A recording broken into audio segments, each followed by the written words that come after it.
And joining us today, we have BASF technical rep Ken Deibert is with us. Ken, great to have you join us here today. How are you, sir?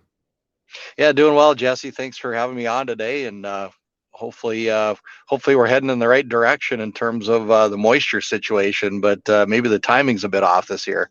Yeah, I was going to say let's talk about that a little bit before we start talking about spring planting and wheat, because obviously the weather situation, the western Dakotas, western North Dakota specifically into Montana, this recent winter storm, more in the forecast, definitely helps the moisture, but it's going to slow down that spring planting timing here just a little bit, Ken.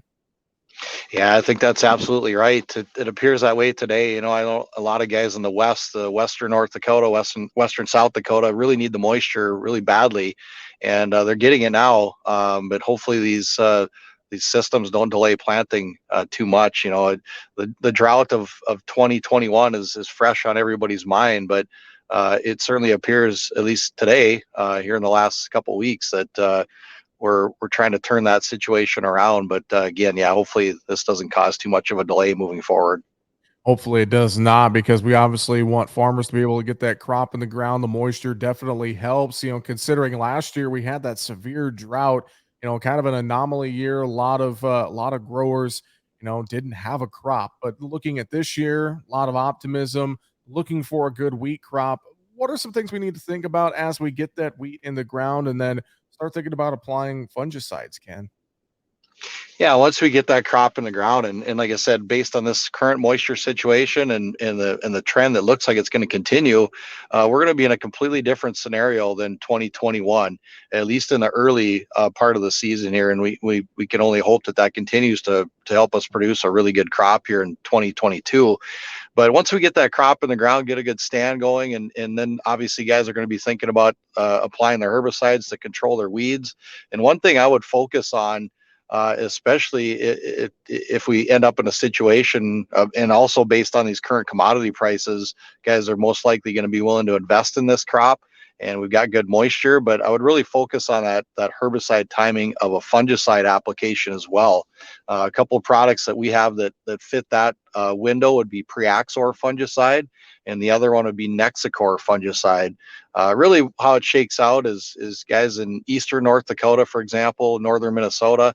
Uh, uh, Preaxor has probably been the product of choice there, just because many retailers are going to stock that brand as well for other crops. And then you get west of the Red River Valley, and Nexicor is I would say the choice product from a BASF portfolio. Both products perform very well at that herbicide timing, and really what we're looking at there is to control things like tan spot, possibly some septoria and early rust, but also as importantly, just to keep the health of that plant is in as good a condition as we possibly can to minimize the stress and create those growth efficiencies to really produce that crop, and especially in a year like this where it looks like we're going to have some moisture to grow that good crop. Definitely. And Ken, as we think about the upcoming growing season as well, what are some other tips? What are some other things that you think growers need to keep in mind as well as we move forward? Yeah, and like I mentioned, the commodity prices, I think the willing to invest in this crop is going to be there, and as long as we have the moisture to grow it and keep that crop in really good shape, the next in terms of fungicide timings that I would really focus on, especially in the northern plains, we're very well known for our head scab or fusarium head blight Hmm. concerns, especially in a medium to higher moisture situation, which we did not have in 2021. So there was very little spraying for scab. I expect that to be different, very different here in 2022. We're just in the process of launching a brand new fusarium head blight fungicide for both wheat and barley. Covers all the small grains, as a matter of fact, but we'll focus on wheat and barley. But we're called Spherix fungicide, and this product will eventually replace our old standby, if you will, called Carumba. We do have some Carumba in the channels yet that we'll use up this year, but then we're going to transition into this new product called Spherix. And in wheat, our timing that we're going to focus on there is that traditional timing, just like we have in the past with Carumba, and that's at the beginning of flowering for wheat. Okay. If you're paying attention to those feek stages, that's feeks stage 10.5.1.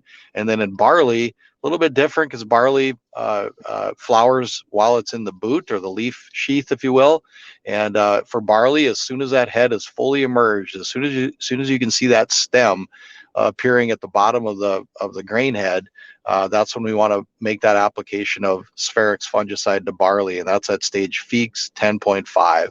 And so again, really hitting that sweet spot, if you will, for optimal fusarium head blight control, and really trying to preserve that yield, and not only preserving yield and controlling scab, but reducing DON levels. That this has been talked about over the years in both barley and wheat, but I would say as of recent in the last several years, barley has probably become a much greater focus when we talk about DON levels, and Spherix, because what Spherix is going to be a mix of our Carumba fungicide, which has been in the marketplace for a number of years now, and it's also going to contain one of the active ingredients that also has been in the market for many years in the trade name of Proline. So we're putting Carumba and Proline together in this convenient premix called Spherix, and I would say second to none in terms of DON control and or suppression in both crops, wheat and barley, but especially in barley. I think that's going to be as important as any crop, just because those brewers are looking for that high quality grain with very low DON levels. So we're really excited to be introducing this new brand. I think it's going to be a great performer in the marketplace. Well, fantastic insights, Ken. Any final thoughts, or if producers need a little help here this growing season, I'm sure they could reach out to you or their local BASF technical rep to get a little help, can't they? Absolutely. I would highly suggest that anybody looking for more information out there for wheat and barley with Spherix fungicide or Preaxor or Nexicor, any of the BASF brands, visit with your local BASF retailer. They are across the countryside, so certainly should be easy to find one available in your area, and or visit with your local BASF representative. They would be more than happy to help you out on any of these questions. And yeah, just wish everybody the best of luck here in the 2022 growing season, and a lot of optimism out here right now with these commodity prices. And now we've got moisture on top of it. Once we get these planters rolling and get this crop in the ground, I think a lot of excitement here. Looking forward to the 2022 season. Well, with that, BASF technical rep Ken Deibert, we appreciate the time here today. Thanks for joining us so much, and we will talk to you again soon. Thanks again for having me on.